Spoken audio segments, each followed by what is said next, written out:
Aqui não tá ninguém na tela, ó. Nem eu, nem você. Tá só o crucifixo. Seu Hélio não faz prece, não? O seu Hélio nunca fez. Faz a prece. Quem? Você. Eu vou fazer assim. Faz. Querido e amado Mestre Jesus, nós te agradecemos, Senhor, por mais esta oportunidade, esta reunião, para que o irmão possa nos esclarecer um pouco mais sobre a nossa doutrina. Pedimos, Jesus, a vossa proteção para o nosso dia, hoje, agora e sempre. Graças a Deus. Assim seja, graças a Deus. Então, vamos lá, gente. A gente vai fazer uma revisão aí, né? Sim. Ah, beleza. Vou assistir. Vai falando, então. Tá. Não tem que perguntar lá. Onde parou? Não. Capítulo Capítulo 4, nós vamos começar, Vamos fazer uma revisão, seu Aí Hélio, vamos do capítulo fazer uma... 3.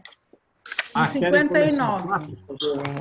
Não, Nós vamos revisar tudo, que a gente terminou o capítulo 3. Aí hoje nós vamos fazer uma revisão. fazer uma revisão toda? Tá, Vamos fazer eu não uma revisão, sabia. então. Vamos lá. Vamos lá. O prefácio do Evangelho.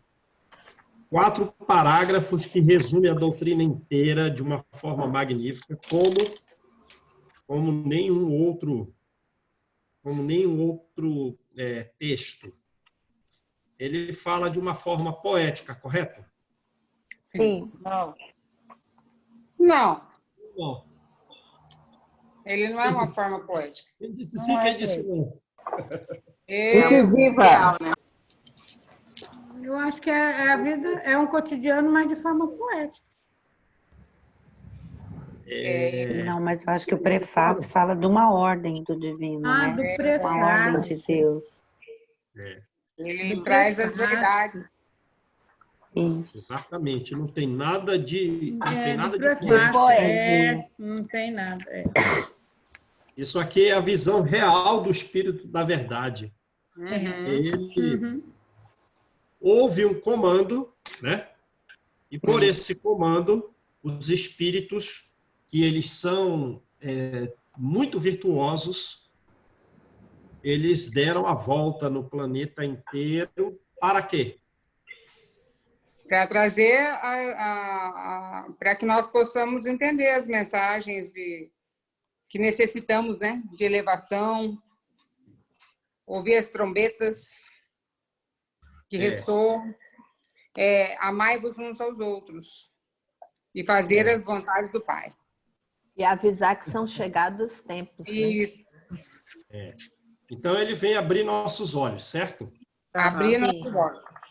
Então, pensa bem na visão desse espírito grandioso, cujo perispírito é maior que o próprio planeta. Ele pode estar de longe observando a Terra e ele vê esses espíritos como estrelas cadentes em torno da Terra inteira. É a visão real dele, né?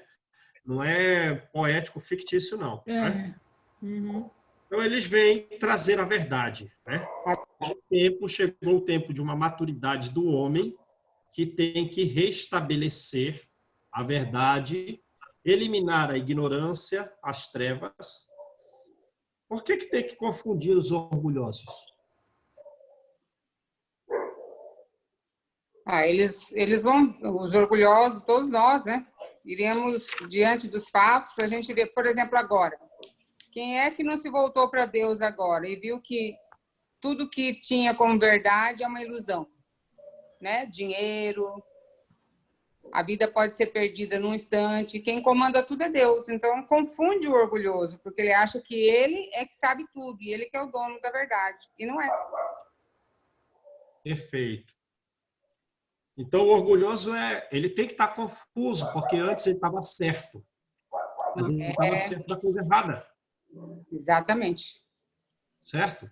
Então, é melhor ele ter alguma confusão do que a certeza no erro. Exatamente. Beleza? Beleza. Fica assim, bem resumido, né? Sim. Primeira coisa, quem são os justos? Porque primeiro o justo tem que ser identificado para depois ser glorificado. Certo? Você tem que identificar na Terra pessoas justas. Porque você não vai glorificar aquele que você nem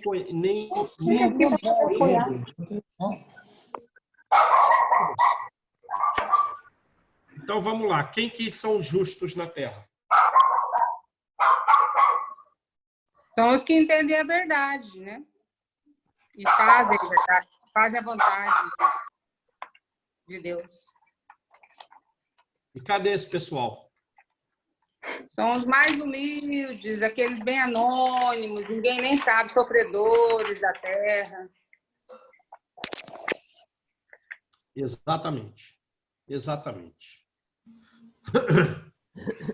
Exatamente. As pessoas simples, as pessoas que levam uma vida com dificuldade. Lembra a mensagem aqui mesmo no Evangelho de Lacordaire a respeito de uma pessoa que pede dinheiro na rua para a alimentação dos filhos? O que é que ele diz? Deixa eu ver, não lembro mais que ela fala da Lacordaire. Quão santa és, quão grande és, eu me inclino diante de ti. Lembram? Uhum. Uma pessoa encarnada que pede dinheiro na rua para a alimentação dos filhos.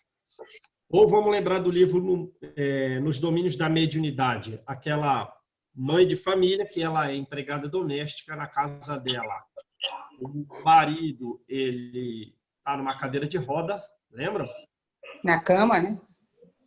O filho tem aquela doença da Coreia, lembram? Uhum. Lembram da dança da Coreia, aquela doença? Que ele Sim. se ouve involuntariamente. Ele Sim. se ouve. Ele não pode trabalhar. Lembram? Lembro. O tratamento ao qual ele submeteu de insulina, de choque elétrico, para ver se aquilo passava, só deu, digamos assim, um envelhecimento nele e não adiantou de nada. Lembram? Lembro. E aí ela tem outro filho que bebe bastante, enfim.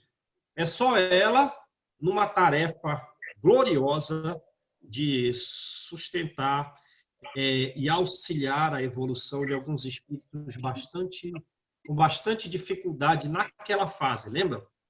Então, Uhum. uma pessoa dessa aqui, o mundo não está nem Não aí. conhece.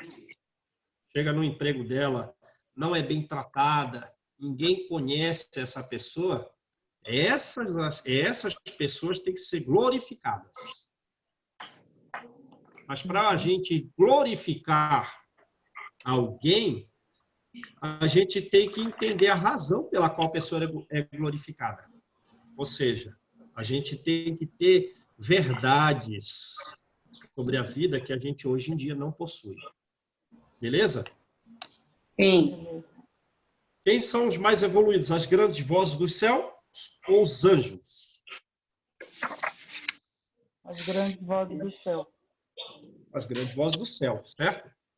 Elas dizem o que é para ser feito e os anjos se associam a essas grandes vozes, para fazer o que deve ser realizado. E o homem é convidado desse concerto, né? Então, a gente, nem com o instrumento musical a gente está, certo? Aí recebemos um convite, ainda temos que pegar a lira. O que é a lira? Vamos ver. Cadê? É o trabalho.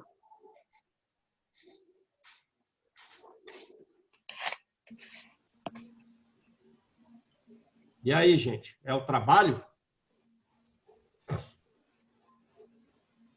Homem, convidamos divino concerto. Sim, eu acho que é, João. Eu acho que é o trabalho também. É um instrumento, né? É um instrumento. É um instrumento. O trabalho é a música. A lira é um instrumento. É o instrumento de trabalho, né? É um instrumento. Ah, é o corpo, né? Aqui. Afinar a lira. E aqui, esse é o instrumento. Com esse instrumento, eu vou tocar a música. Eu vou executar o trabalho, certo? Sim. Beleza? Você vê, então, que a única parte poética, conotativa, cadê a professora de Ana Cláudia? Conotativo é o fictício, né? É essa aí, ó. No nosso mundo, o corpo é a lira. Então, a gente tem que trabalhar e ter pensamentos elevados e só falar coisas boas. Porque dessa forma, nós nos uniremos a esses anjos e grandes vozes. Para que essa música única, se todo mundo fizer o bem, e só falar bem, só pensando no bem, nós vamos criar um hino que vai se estender a todo o universo. Beleza. Eles estão conosco, eles nos amam muito. E o que é que... Qual é a condição para a gente entrar no reino dos céus? Fazendo as vontades do Pai. Só isso? Então, fazer as vontades. Hã? Não, primeiro amai-vos. Para que nos amemos Sim. uns aos outros. Amemos uns aos outros, o que mais? Dizei... Também, do fundo do coração. Dizer de boca. Não, do fundo do coração. Fundo do coração. E o que mais? e Fazer a fazer. vontade do Pai. Fazer. E fazer. Amar. Beleza? Então, na questão sentimental, no coração, né, dos sentimentos profundos da alma, amai-vos. O outro, falar, mas não pode falar da boca para fora. Tem que ser do fundo da alma. E fazer as vontades. Cumprindo essas três condições simultaneamente, a gente pode entrar no reino dos céus. Beleza? Sim. Beleza. Então, vamos lá. Agora, vamos fazer mais rápido ou a gente vai assim, bem pausado? Não, vamos fazer mais rápido. É para a gente ir para a lição, né? É. Então tá, vamos fazer mais ligeiro. Qual é o objetivo desse livro? Ensino moral. Exclusivamente. Exclusivamente o ensino moral. Beleza? Sim. Só mais um ponto aqui. Por que Kardec não pegou o Evangelho de Mateus, o Evangelho de Mateus Levi, de Lucas, de Marcos e de João e não foi comentando ponto a ponto? Porque ele pegou por assunto, relacionou todos os evangelistas, relacionou os evangelistas em torno de um assunto só, para ser didático. Para ser didático. Concordam?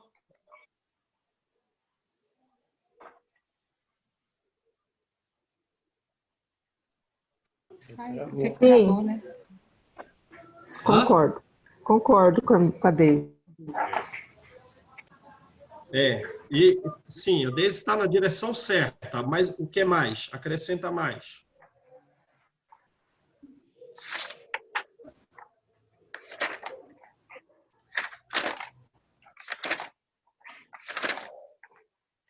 Primeiro que escrever na cronologia, qual seria a vantagem?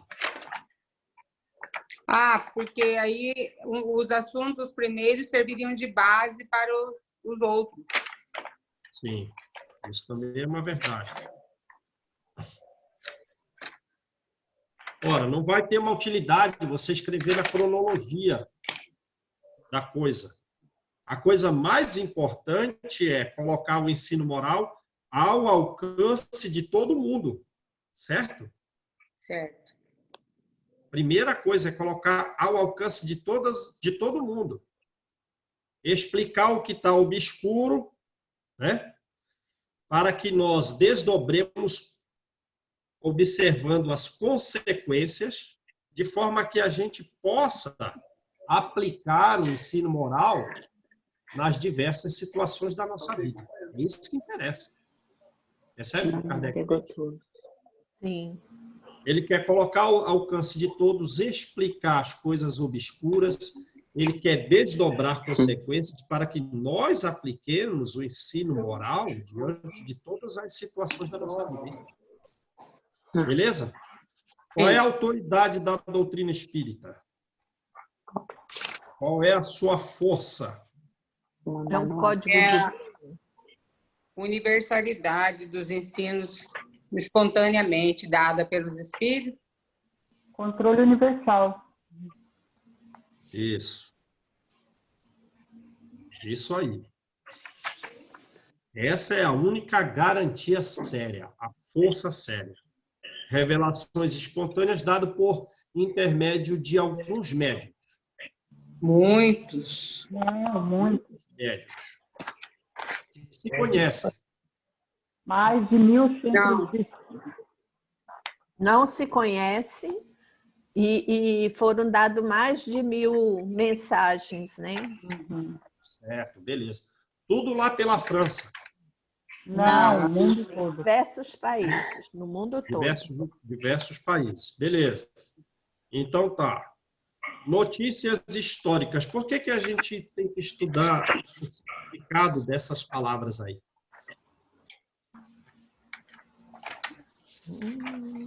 Para entender, né? A gente só vai conseguir entender o Evangelho sabendo como é que era a vivência dos povos, né? Antigamente. Exato. Beleza. Sem o entendimento dessas palavras, o próprio sentido verdadeiro e profundo do ensino moral a ser trazido fica mal compreendido. Entenderam? A explicação dessas passagens do Evangelho para dar interpretação na época que eles tinham dessas palavras é para que a gente colha esse ensino moral de uma forma ampla e profunda. Compreenda realmente qual é o ensino moral. Tem que estudar um pouco do contexto. Beleza? Beleza. Então, aí tem que saber o que é o publicano, o que é o samaritano, o fariseu, o saduceu, Os escribas. o imposto. Beleza? Beleza. Legal. Sócrates e Platão foram precursores do cristianismo, correto? Sim. Ideia cristã e do espiritismo. E também do espiritismo, né? Então tá, tem várias passagens que a gente viu aí, que Kardec colocou aqui, 20 e tantas passagens, né? Na verdade, 31 passagens, que a gente vê que muitas vezes o ensino de Sócrates se assemelha às informações do ministro Sanzi, textos da Joana de Ângeles podem ser comparadas aos ensinos de Sócrates e Platão, dado no século IV, século V a.C., né? O que mostra que as verdades, digamos assim, as verdades que nós ainda não conhecemos, elas são eternas, concordam? Isso. E que eles já conheciam esse assunto antes de vir para cá. Sim. Certo? Sim, já conheciam. Então tá, beleza. Um dia vocês vão fazer o que Sócrates fez aí. Sócrates era capelino, né? Com direito de ir para Sírio, mas veio para cá para evoluir, né? Os que desceram também, né? Para ajudar os deserdados. Beleza? Então vamos lá, capítulo 1. Não vim destruir a lei. Então a gente tem o ensino de Moisés como a primeira lição, concordam? Uhum. Só que o ensino de Moisés, ele tem duas partes. Quais são elas? Uma variável e uma invariável, né? Qual que é a invariável? Não, é a lei invariável, é a lei disciplinar, né? A lei de Deus. Hã? A lei de Deus, né? É a invariável. É invariável, certo? Isso. E a lei civil ou disciplinar, para botar o povo ela é variável. As relações civis, essa é variável, né? Qual foi a que Jesus não modificou? A lei de Deus. Invariável. Né? Isso. Ele veio ampliar, porque a lei divina, a parte divina da lei de Moisés, ela é uma lição primeira, é um frontispício, quer dizer, um prefácio, certo? Sim. Jesus veio ampliar, veio desenvolver, veio dar um sentido mais profundo e adaptar ao adiantamento dos homens da época, beleza? Beleza. Agora, e a lei civil, ele modificou? Não, a lei civil não, né? Não modificou a lei civil? Modificou. Por exemplo, quando a mulher foi pega em adultério, vamos apedrejar mesmo, apedreja. Não, modificou. Modificou a lei civil, né? O lavar as mãos, né? Lavar as mãos. Porque o mais importante não era isso, os gestos exteriores. Causou uma revolução, né, João? Causou uma revolução. Porque ele vem dizer que ele não veio destruir a lei, porque é justamente o que as pessoas estavam entendendo. Sim, com relação à lei civil, que relaciona as pessoas como direito civil. Essa ele veio modificar, porque ela era muito severa. Tudo tinha que apedrejar, matar, mas a de Deus não. Né? Essa ele fez, né? Beleza? Beleza. E veio nos ensinar a adquirir o grau de perfeição, né? Por meio do... Jesus veio nos ensinar sobre o progresso, até que a gente adquire um grau de perfeição. Exato. Verdade. Agora me diga uma coisa, Jesus disse tudo. Não disse tudo. Não disse tudo. Ele não disse tudo. Porque o pessoal não tinha condições de compreender o que ainda não estava preparado para compreender a verdade real. Por isso que ele falou que viria com um consolador depois, né? Ele mandaria um consolador depois. Exato. Para poder explicar o que ele não pôde falar naquele momento. Exato. E além disso, a ciência, né? Não tinha conhecimento de ciências que poderiam explicar certos fatos que são naturais, não sobrenaturais, né? Certo, beleza. Então, o Espiritismo vem para completar o que disse Jesus, né? Tirar essa ideia de um mundo fantástico, um mundo sobrenatural, um mundo maravilhoso, que a relação do mundo espiritual com o mundo físico é uma coisa normal, natural. Beleza? Beleza. Tá. Por que a ciência e a religião estiveram desunidas por muito tempo? Okay.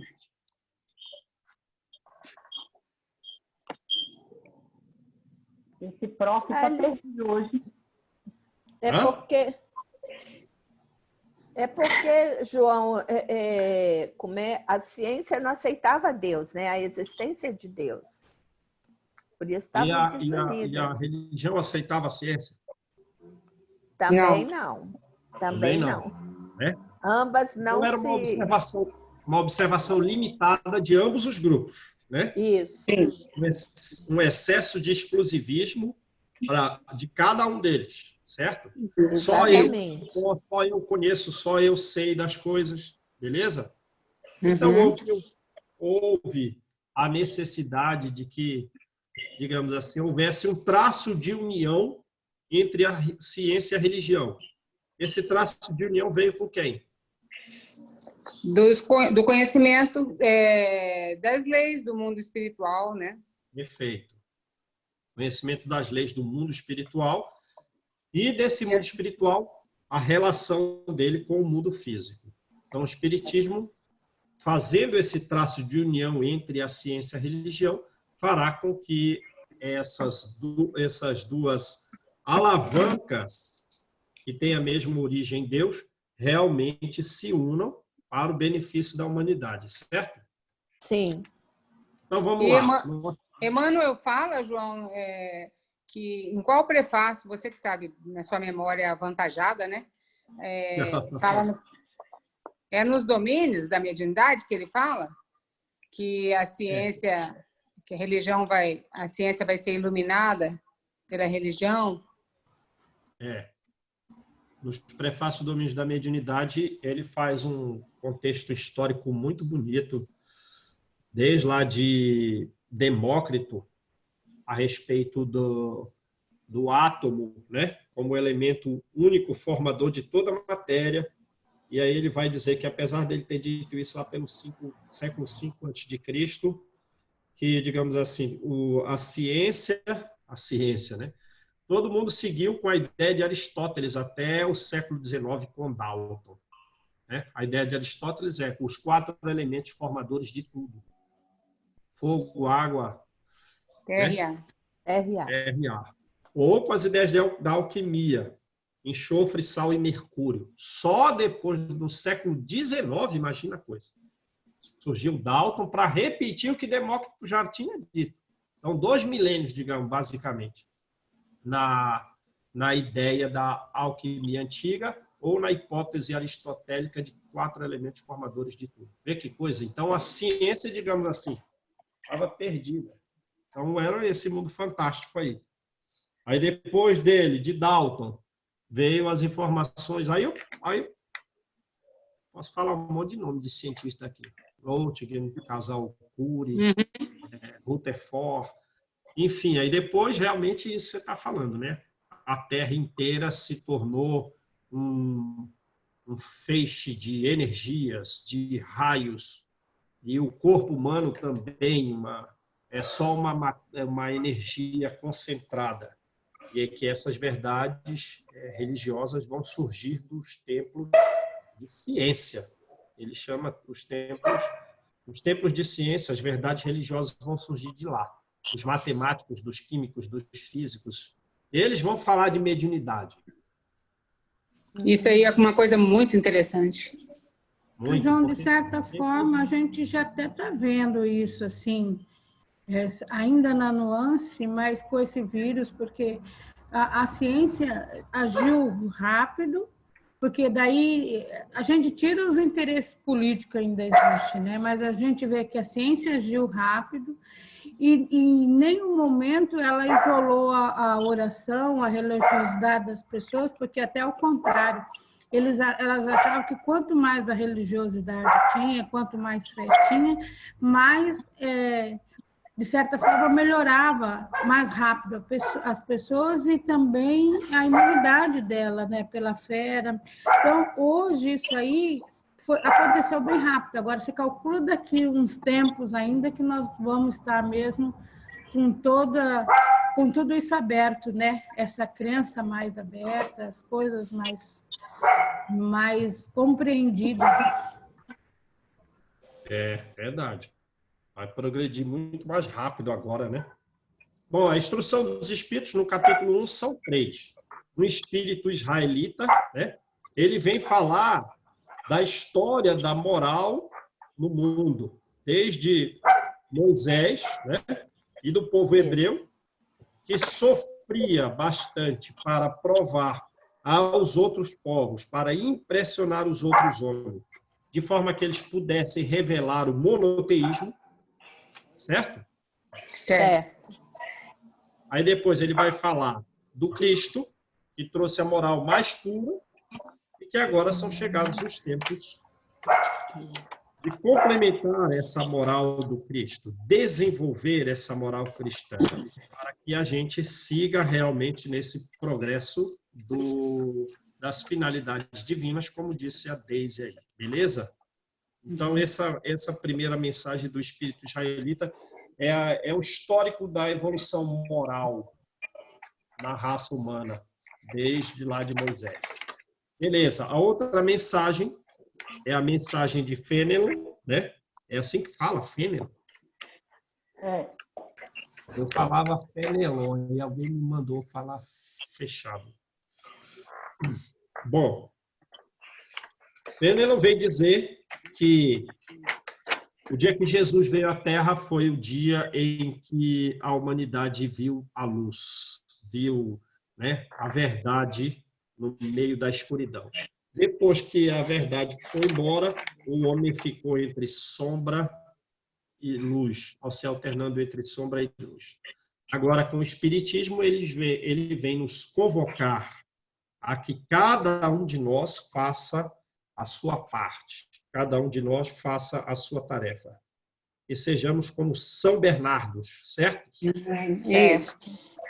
Cada um é uma formiga, porém, o trabalho de todas as formigas é um trabalho grandioso, assim como é o trabalho das diversas bactérias, que sem ela não existiria vida na Terra.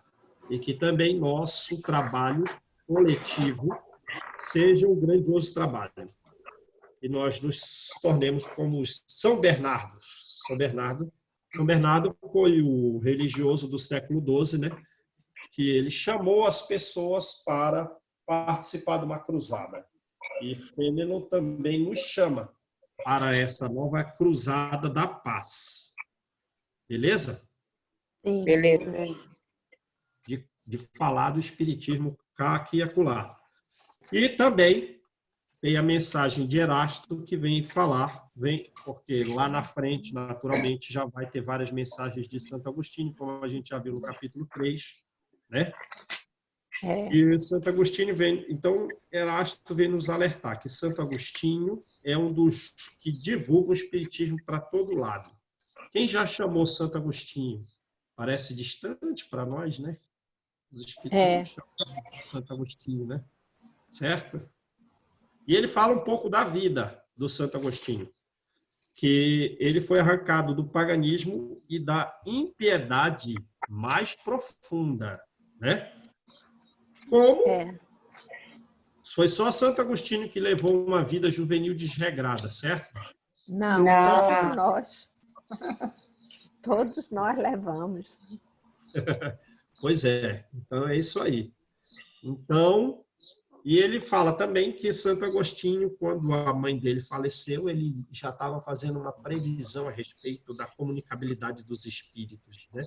Porque ele tinha certeza que a mãe dele vinha conversar com ele, revelar sobre a vida futura. Então, ele também foi um precursor Do espiritismo, né? do espiritismo. Beleza? Beleza. Vamos chamar o Santo Agostinho aí. Então, vamos lá. Capítulo 2. A vida futura, né? Beleza? Sim. Por que Kardec coloca logo no capítulo 2 a questão dos ensinos morais a respeito da vida futura? Porque se você não tiver essa compreensão de que a vida futura, a vida atual, vai influenciar na vida futura, você vai entender Deus como sendo injusto, né? E a vida futura foi é o precursor dos ensinos de Jesus, né? Ele falava direto, né? Para nós passarmos pelas provas com mais resignação, né? Exato. Pelo sofrimento, né? Com mais resignação. Exato. Beleza. Então, Kardec colocou logo aqui no início, porque, digamos assim, as máximas que Jesus falar, os ensinos morais que ele der, tem a vida futura como um princípio. Basicamente, sempre as máximas de Jesus vão se referir à vida futura. Sim. Então, a gente tem que entender primeiro a respeito da vida futura, para depois entender as máximas que se referem à vida futura, certo?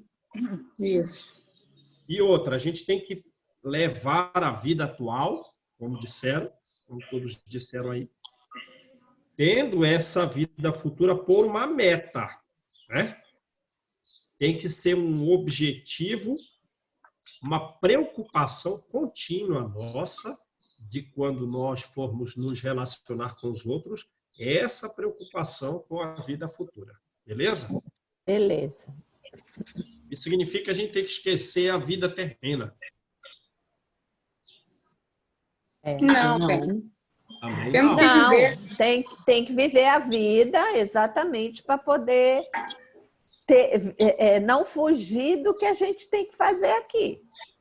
Tem que valorar, exato, tem que valorar a vida espiritual mais que a vida presente. A futura mais que a presente, mas não pode desprezar a vida presente, senão... Exato, senão não fez nada, não adiantou nada.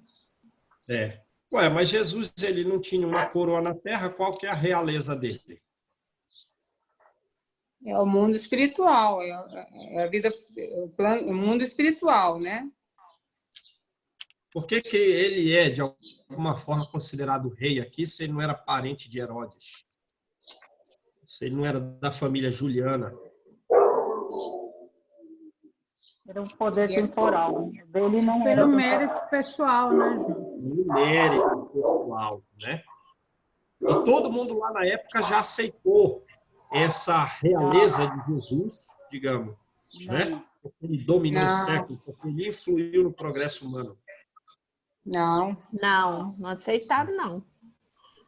Isso foi mais as gerações da época de Jesus ou as futuras? As futuras.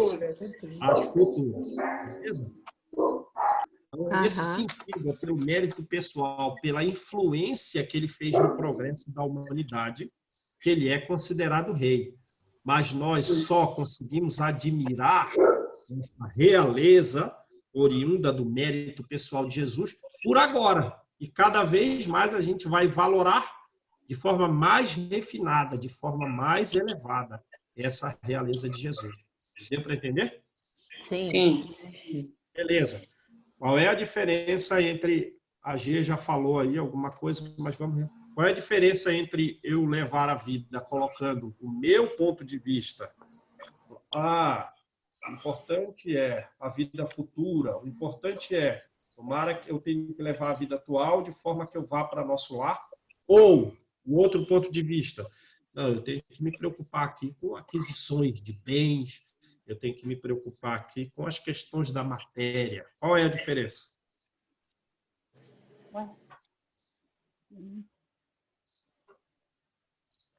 Angelita não está falando nada, hein? A vida futura é imperecível, né? E a riqueza, os bens, tudo você não vai levar, não. Vai ficar tudo aqui. Essa é perecível. Beleza. E o que essa ideia gera de diferença dentro de mim? Eu fico mais... eu entendo os sofrimentos, me resigno mais, compreendo melhor meus sofrimentos, né? Que vão me levar a uma situação melhor no futuro espiritual. E há uma dependência, né? Assim, você tem que saber que o que você faz na sua vida presente é o que vai acontecer na sua vida futura, né? Beleza. Então, fica a vida futura como uma meta de viver uma vida melhor do que essa, mas já essa ideia de colocar o ponto de vista justamente buscando uma vida melhor, a gente fica mais paciente, né?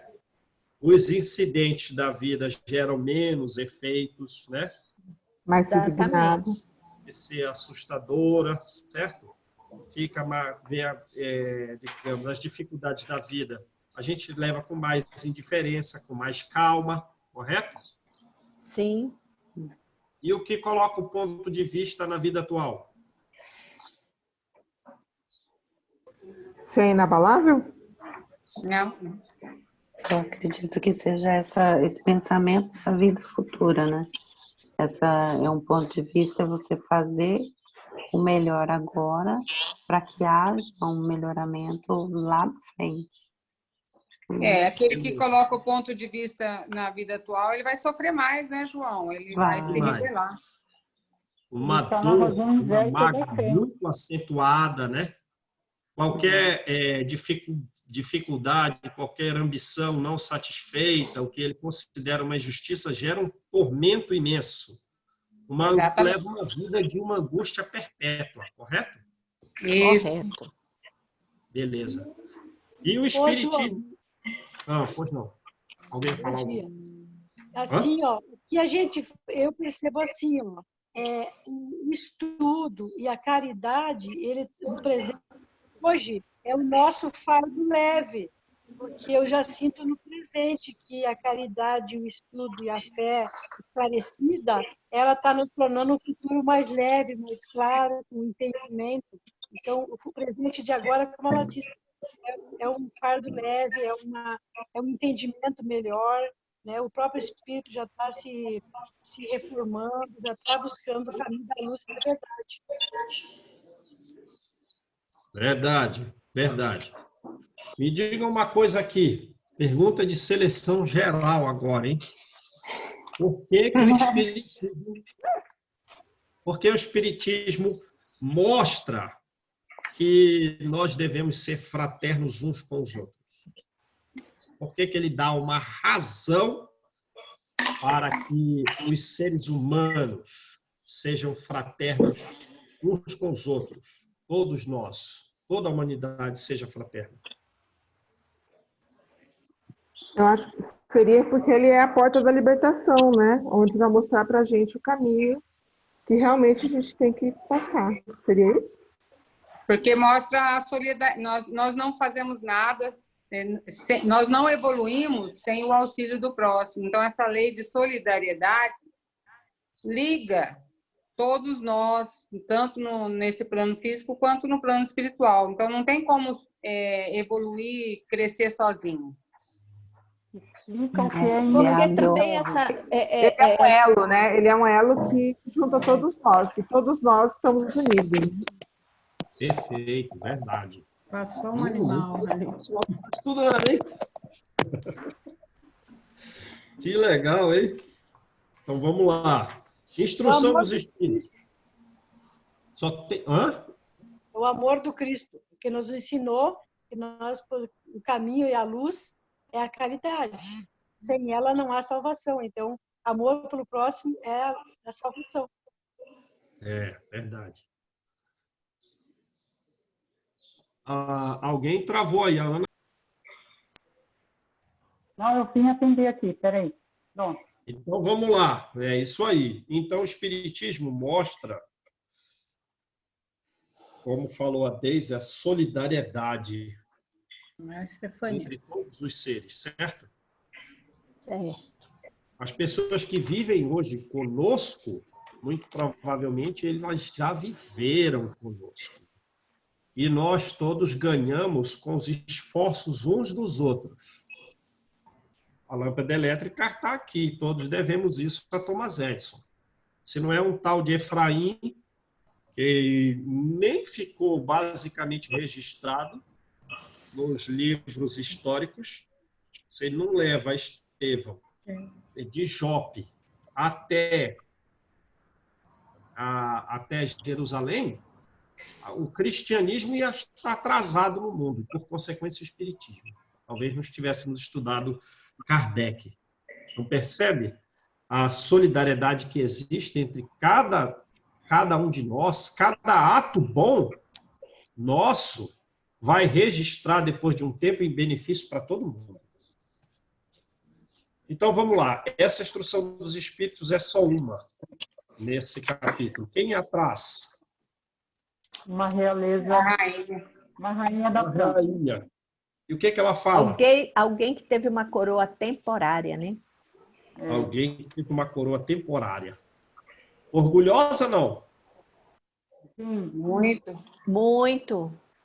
Era rainha entre os homens, achou que ia ser rainha no céu, certo? Isso. E aí? Lei do engano. Lei do engano. Chega lá, vai para um umbral, não tem nem um pé de alface para comer, certo? Certo. Não tem nem um Nenhuma pé de alface moedinha. para comer. Nenhuma Aí moedinha. vem muito acima dela, às vezes, aqueles que ela julgava os menores, os mais insignificantes, né? Elas desprezavam. Desprezava. As honras na terra não valem nada, né? Isso. Então, ela já dá uma dica para nós. Vamos buscar o reino de Deus no conforto e na ociosidade. Não. Na abnegação, No trabalho, na caridade, na benevolência. Exatamente. A gente tem que buscar na facilidade das coisas. As coisas não são tão fáceis. Nada assim fácil. também. A gente tem que, nas palavras dela, a gente tem que procurar os espinhos ou as flores? Os espinhos. Os espinhos. Beleza. E depois ela nos dá um ensino a respeito da prece. O que é que ela diz? É um traço de união entre o céu e a terra, que a prece é isso. Aproxima Traço o homem de do união. Altíssimo. Traço de união entre o céu e a terra. Percebem? Então, digamos assim, quando é que você consegue entrar em contato com a espiritualidade superior que sempre quer nos ajudar? Através da prece. Porque quando você faz uma prece, o teu espírito adquire uma luminosidade, uma quinta essência, e a sua energia se tornando assim mais quinta essenciada, mais vaporizada, você está em condições de entrar em contato com espíritos superiores. Exatamente. Porque a prece, nas palavras dela, é o traço de união entre o céu e a terra. Certo? Certo. Se eu não abrir ao meu perispírito, que é uma consequência natural, essa abertura perispiritual, com a prece fica mais difícil. Aí eu já tinha que ser muito evoluído para estar em comunicação com os espíritos em tempo inteiro aqui, né? E também teria que fazer muito, porque uma comunicação muito frequente significa que você tem que doar muito. Você recebe muito para doar muito. O Divaldo tem uma Joana de Ângeles com muita frequência em volta dele, mas porque ele faz muito pelos outros, não é por ele. Ele é só um elo da cadeia. Entenderam a coisa? Então, quem quer ter uma mão estendida acima, também tem que ter uma mão estendida abaixo. Não tem exceção. Então, João, vamos lá. Eu ouvi uma palestra daquele Cosme Messi, e ele fala assim da importância também de você pedir na prece, mas não pedir nada material, pedir paciência, pedir. E ele fala assim, essa importância se dá pela autorização que você dá. Fala assim, mas não precisa pedir nada, porque Deus sabe tudo que a gente quer. Né? Deus já sabe das nossas necessidades. Aí ele coloca assim, não, mas é importante você pedir, porque quando você pede, você se coloca à disposição, deixa com que a espiritualidade haja na sua vida, dá essa autorização, essa humildade de se mostrar um pedinte ainda, né? Entre aspas, um eterno pedinte de Deus, da espiritualidade. Eterno pedinte. Porque Deus sabe que, todas as nossas necessidades. É claro que Ele sabe, mas Ele quer, como todo pai. Você não quer que seu filho... Você sabe o que seu filho precisa, mas você quer que ele chegue e diga assim, pai, dá para comprar isso? Dá para ver aquilo? A mesma coisa é Deus. Ele está esperando que você também vá até Ele, né? Para o benefício do próprio pedinte, porque quando você se esclarece você mesmo daquilo que você precisa, é um processo educativo nosso. Porque Deus não, digamos assim, o que Ele mais quer é o nosso próprio benefício. Ele não se põe numa posição de alguém que espera que nós peçamos coisas para ir atrás dele. Não. Ele deixa o nosso processo educativo que nós nos construamos. Como é que eu vou receber alguma coisa se eu não tenho nem noção de que eu preciso daquilo? Então, os pedidos realizados a Deus servem mais como algo que já está quase para nos dar, mas você tem que ter noção daquilo para o seu próprio benefício, porque o que a gente tem que desenvolver é sabedoria. Ora, como é que eu vou ser sábio se eu não sei nem o que eu quero? Nem o que é bom para mim? Também, né? De pedir, de se expor naquela situação. Qual? Na situação de dificuldade, né, Angela? Sim, E trabalha o interno da gente, né? E outra coisa, o Cosme Márcia aí, vamos fazer um acréscimo. Isso quando você pede para você, certo? Você pede resignação, humildade, paciência. E quando você pede para os outros, você também recebe. Já experimentaram isso? Sim.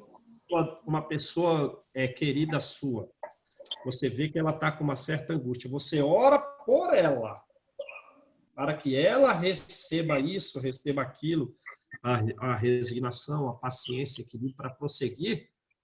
No outro dia você percebe, opa, eu mesmo estou melhor, o que aconteceu? Eu pedi para outra, mas você também recebe pedindo para outra pessoa, recebe lá e cá.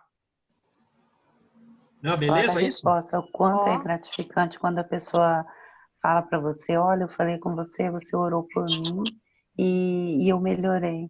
É bem gratificante também quando alguém fala, né, que por sua oração ela melhorou, ela ficou, sabe, aconteceu algo melhor, ou seja em saúde, ou, né, material, ou pessoal também, porque às vezes a pessoa não está bem com ela, né? Agora mesmo a sogra do meu primo estava na UTI, né? E aí ele me pediu, prima, por favor, faz umas preces aí, ora por ela e tal. Eu, tá bom. Aí pus o nome dela aqui no livrinho. Aí todas as minhas orações assim que eu faço, eu peço por ela. Aí quando eu faço o evangelho, eu peço também. E ela saiu da UTI. Aí eu digo, bom, vamos intensificar as orações para ela agora sair do hospital, né? Aí ele disse que ela está bem melhor, e ele trabalha no hospital, né? Ele disse que ela está num quarto que fica na frente da sala onde ele trabalha. Quer dizer, olha só como Deus intercede, né, nos pedidos da gente ali, né? Que ainda botou ele ali, quer dizer, ele pode a qualquer momento ir lá vê-la, conversar. Então, tudo é nossos pedidos, né? Referente a essa resposta, colocação do João, eu penso assim, quando eu faço a minha prece pelo outro, a dose medicamentosa ela é dupla. Então, eu esqueço de mim muitas vezes pedindo pelo outro. E eu acho que eu nem sei se eu até nem percebo que eu recebo, eu só sei que tudo fica melhor, eu fico melhor, tudo se resolve ao momento em que você está na oração e pedindo pelo outro. Eu tenho percebido no meu cotidiano isso aí. Verdade. Então, beleza, gente? Beleza. Então vamos lá. Uma revisão mais rápida ainda, mais rápido. O negócio é ver o mais rápido. O prefácio é uma história real, é um momento histórico em que foi dado um comando e os espíritos vêm abrir os nossos olhos para que nós, digamos assim, consigamos, de fato, levar uma vida presente que nos dê uma vida futura melhor, certo? A introdução está dividida em 4 partes. A primeira parte vai dizer que esse livro vai tratar exclusivamente do ensino moral. E aí, um ponto principal que muita gente desconhece. Mas vem cá, qual é a autoridade da doutrina espírita? Por que ele vem falar algo contrário ao cristianismo? Quem é esse Kardec? Nada a ver, tudo que você disse. Primeiro que a autoridade da doutrina espírita é que foram diversas mensagens dadas espontaneamente através de um grande número de médiuns que nunca se viram. Kardec foi só alguém que recebeu, estudou, pôde comparar essas mensagens, e aí já estamos falando até do capítulo 1. O Espiritismo não vem contradizer o cristianismo, pelo contrário. É a terceira lição para que nós cumpramos de fato, pratiquemos de fato a moral do Cristo, né? Então, ainda na introdução, a terceira parte, vamos trazer notas históricas de forma que nós possamos entender realmente o ensino moral daquelas passagens. E ele mostra até que houve espíritos precursores que falaram do cristianismo e do espiritismo antes mesmo da vinda do Cristo e depois da vinda do Consolador prometido, certo? E assim como Jesus dizia, não vim destruir a lei, o Espiritismo também diz a mesma coisa. Então, nós estamos numa nova era, e aquele espírito israelita, no capítulo 1, ele vai traçar o histórico da moral no mundo, desde Moisés até o Espiritismo. A mensagem de Fênelon vem dizer que nós devemos ser os São Bernardos, os novos apóstolos da paz, falar da doutrina espírita e não só falar, buscar nos conduzir de forma que possamos ir para a vida futura e também, assim, congregar outros para fazer a mesma coisa. E depois tem a mensagem de Erasto, né, falando que Santo Agostinho, que levava uma vida desregrada e depois evoluiu, como todo mundo, ele também divulga a doutrina espírita em toda parte. Ele que é um dos pais da igreja, certo? O capítulo 2, que fala, o meu reino não é desse mundo, nos traz a vida futura como uma meta contínua no dia a dia de nossas vidas, e nós devemos viver a vida atual pensando na vida futura. Isso nos trará mais paciência, mais resignação diante do sofrimento. E o ensino está no capítulo 2, porque os próximos têm esse por princípio, por base. Sem entendermos que existe uma vida futura e uma necessidade de nos conduzirmos na vida atual de forma que possamos ter no futuro uma boa vida futura, a gente não vai nem compreender as máximas, os ensinos morais seguintes dados por Jesus, né? Mas Jesus teve uma realeza também na Terra, que está sendo valorada cada vez mais. Ela é fruto do mérito pessoal, porque nós percebemos, as gerações futuras perceberam que realmente ele trouxe um progresso para a humanidade que ninguém fez, né? Beleza? E justamente temos que colocar o ponto de vista na vida futura para nos livrarmos dos problemas psicológicos que surgem de nos vincularmos só às questões materiais, de só se preocupar com a vida presente. E um exemplo disso é a mensagem da rainha da França, dada no capítulo 2, que ela, que era rainha aqui na Terra, achou que ia ser rainha lá, e aqueles que elas mais desprezavam estão muito luminosos acima dela. E ela pede prece para ela, para todos os que sofrem. Ora, nós estamos nesse ou estamos livres do sofrimento? Para nós também, né? Porque a prece vai nos unir ao céu, beleza? Beleza. Quanto tempo a gente teve de estudo aí? A gente fez de estudo já? Já deu 1 hora, João. Já deu 1 hora, né? Vamos deixar o capítulo 3 para depois, é melhor, né? O pessoal então, vamos fazer assim, João. Amanhã a gente começa o 4 e depois a gente resume o 3 e o 4.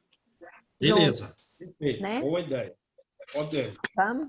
Legal, mas pegou aí uma coisa é a espinha dorsal. Depois você pode colocar outros pontos mais secundários que dão mais fortalecimento ao conhecimento. Mas viram aí, né? O prefácio, a introdução dividida em 4 partes, o capítulo 1, né? E o capítulo 2, beleza? Não vim destruir a lei e o meu reino não é desse mundo. Legal? Ficou aí com a espinha dorsal na cabeça? Ficou muito bom. Sim, muito bom, João. Beleza, maravilha. Pessoal, ontem eu vi na Record a ressurreição que está passando os capítulos, resumo na Record. É um trabalho muito bonito deles ontem. Aí, como foi falado, né, o clarão, quando o clarão se deu, quando Jesus chegou, partiu, deu um clarão. É uma coisa bem, bem interessante. O resumo agora vai no Apocalipse, a partir do dia 21. Até para as crianças é bom esse capítulo da Record. É um trabalho que é bonito deles. Entendi. Bom, né? Eu não vi, não tive tempo. Vou ver se eu consigo ver. Que horas é, Stefania? Eu acho que é 15 para as 9. 21h45, parece que é que vai dar. É 20:45. Eu peguei 2 dias, ontem, outro dia esqueci, hoje ou ontem eu olhei de novo. É um trabalho bem elaborado dentro da Record. É 20:45, parece que é. Entendi. Beleza, gente, maravilha. Olha, a Nina quer fazer a prece final. Ai, boa mesmo. Então vai, Nina. Fofinha. Vai a mãe da Nina. A mãe É, da a mãe da Nina. Nina. O Negueba é um pretinho, né? Eu achei na rua e meu filho fala assim, mãe, quando você chegar no pet shop, se der, você entra bem quietinho, assim, se possível, pela porta do fundo, porque você só vê esses cachorros lindos, branquinho, peludo, e você chega lá com um cachorro preto, aleijado, tremendo. Vê se ele não fala nem que você tem cachorro. Gente. Mas é bom, nossa, uma beleza. Mas vamos lá, gente. Eu vou fazer a prece final. Vamos lá. Mestre Jesus, amigos da espiritualidade, agradecemos por mais esse dia de estudo, Senhor, pela oportunidade de estarmos aprendendo as palavras do teu Evangelho, ó Pai, que com tanto amor Kardec as elucidou para todos, juntamente com os espíritos que enviaste, Senhor. Pai, te pedimos que olhe por todos nós, inclusive os nossos amigos que não puderam estar aqui na sala e também aqueles que não sabem lidar com a tecnologia e não puderam se conectar com a gente. Que eles recebam, Senhor, da tua bênção, da tua luz e da tua glória, Senhor. E assim, Pai, te pedimos que amanhã esteja conosco também. Hoje, agora e sempre, Senhor.